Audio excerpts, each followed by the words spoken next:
Do you want to learn how to emulate other successful writers? That's the topic I'm addressing today in The Right Question. I'm Daphne Gray Grant, the Publication Coach.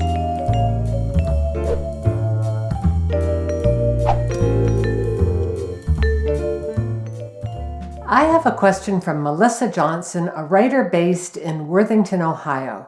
Here's what she's asked via email. When I think of writers that I'd like to emulate, I find it hard to put my finger on what they do that works. Do you have a list of questions that you ask yourself about another writer's style that brings out what you appreciate in it? Thanks for the question, Melissa.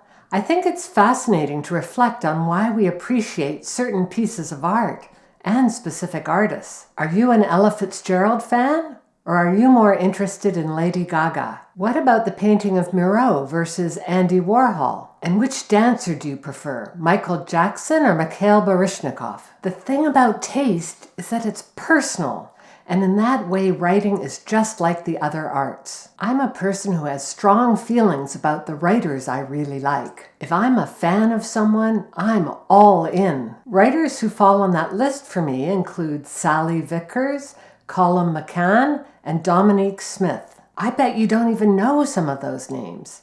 And that's because they're not household words. See below for links to books that I particularly appreciated. Now, I'm not a fiction writer myself, so I'm not trying to write like those authors. But if I were, I know what I'd do. I would spend some time copying them word for word. In fact, I've copied nonfiction writers, and it's taught me a lot. The act of copying someone and then rereading the work you've copied can lead to some remarkable insights. I've revised my own views about how to manage quotes from people I've interviewed. See below for a link to my blog post on being a copycat.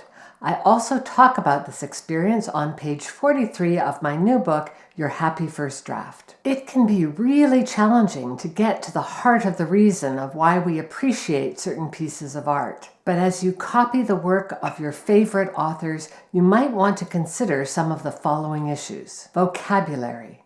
Does your author use mostly long words or short ones? And do they favor concrete or abstract language? Sentence length. How long are their typical sentences?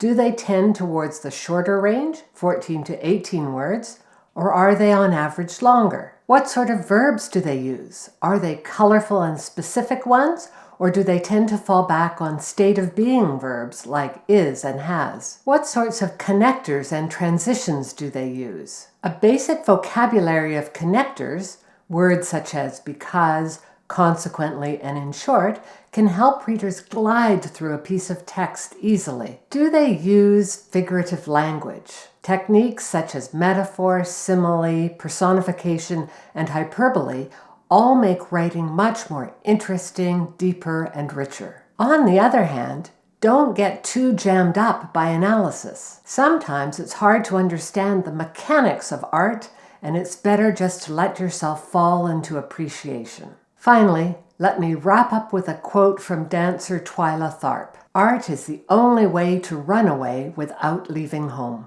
Melissa, there's an element of writing that's hard to pin down. It's transcendent and ineffable, but read enough of it and your own writing will improve, even if you don't fully understand how and why. If you'd like to learn how to stop procrastinating and make writing a happier, more fulfilling process for you, please take a look at my latest book, Your Happy First Draft. I don't sell it in bookstores or via Amazon. The only place to buy it is on my website, link below.